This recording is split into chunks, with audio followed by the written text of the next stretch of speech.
Buen día, mi grupo está conformado por Omar Rodríguez, Laura Silva y Angie Rojas. En este video hablaremos de la sexualidad desde el punto de vista de la historia de la ciencia. Claramente, para poder hablar de sexualidad y poder desglosar la parte científica de este tema, es necesario hablar de los antecedentes históricos para que pueda ser observada y analizada como ciencia. En la prehistoria, los roles de los géneros estaban claramente establecidos.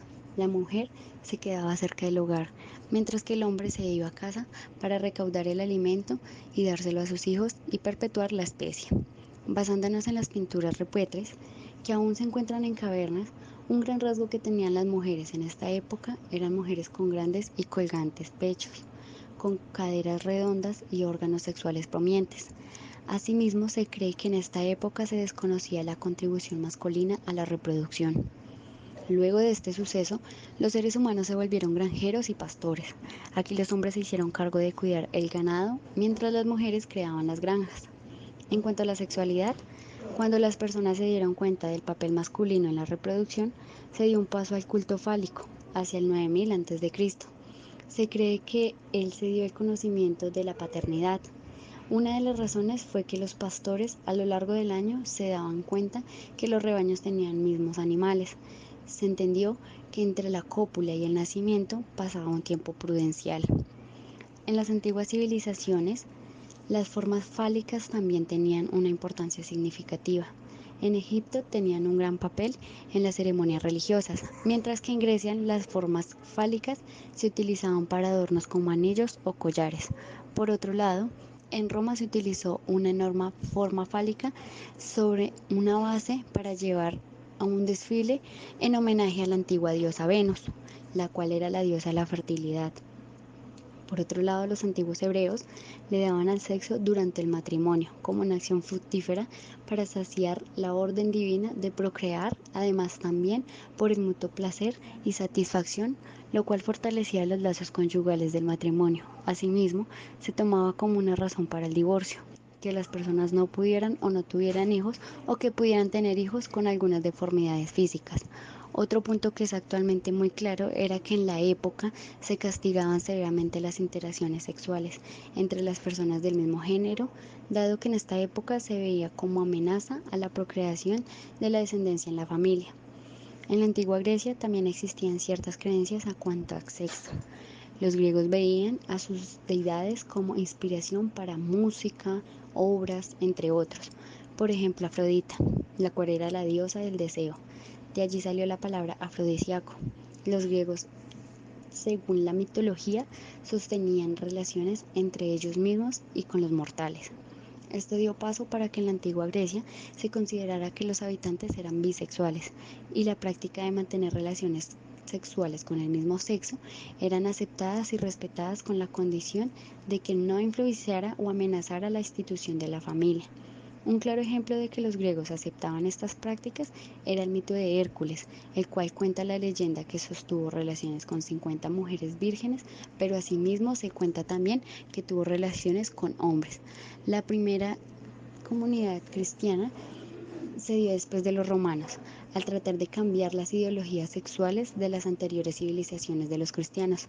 Prohibieron las relaciones sexuales fuera del matrimonio, dado que el placer de la carne alejaba el espíritu en la devoción del mismo gesto, impedía que llegaran al celibato. Claro está que no todos los seres llegaban a este punto, pero por eso preferían contraer matrimonio que no llegar al celibato. La frase célebre era: mejor casarse que quemarse. Por otro lado, tenemos a las culturas del Medio Oriente, las cuales fueron fundadas por el profeta Mahoma.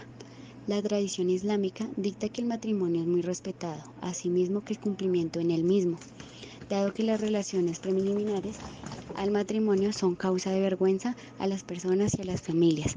Tienen una condena social. Igualmente, en algunos estados se considera como la condena de muerte, pero en estos matrimonios está desnivelada la balanza de igualdad por género. El hombre puede tener hasta 4 esposas, mientras que las mujeres solo pueden tener uno y tiene que tener poco contacto con hombres de la sociedad. Mientras tanto, en las culturas del Lejano Oriente, la sexualidad era considerada por los maestros taoístas una semejanza de la espiritualidad. Esto ha influenciado en la cultura china por mucho tiempo. El sexo que se consideraba un sagrado deber en el cual lleva la armonía de la naturaleza y la inmortalidad. La cultura china fue la primera en crear un manual de sexualidad que se utilizaba 200 años antes del nacimiento de Cristo, el cual buscaba que el hombre prolongara lo que más pudiera de la relación para así absorber más de la esencia de la mujer. A esto se le conoce como el yin, lo cual reforzaría su propia esencia masculina, o más bien conocido como el yang. Por esta razón, los taoístas creían que era un desperdicio del hombre derramar su semilla. Por eso la masturbación era aceptable en la mujer, pero no en el hombre. En el antiguo hebreo se tenía una visión muy machista, dado que se decía que el libro Proverbios en la mujer debía ser levantada temprano e hiciera todas las tareas del hogar.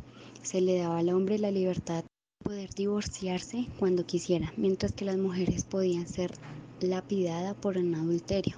Asimismo, si un hombre sostenía relaciones con una mujer de otro hombre, había violado la propiedad de aquellos y tenía que pagar los daños hechos. Asimismo, con la aparición de la procreación humana, también aparecieron los tabús. Se consideraba el primer tabú en el sexo del incesto. Aparentemente todas las sociedades humanas tienen un tabú por el mismo.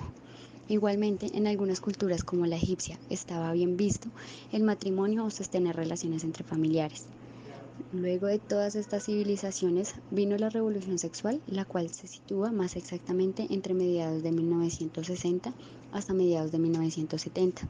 En esta década se dieron muchos cambios en las prácticas y actitudes sexuales en Estados Unidos. Este cambio se dio con la generación de Boston, que se reveló en muchos aspectos, como sociales, políticos, musicales. En esta época también se dio más libertad en pensamiento en el sexo y aceptó los cambios de estilo como el pelo largo en los hombres. Las películas se volvieron más sexualmente explícitas a la hora de producirse.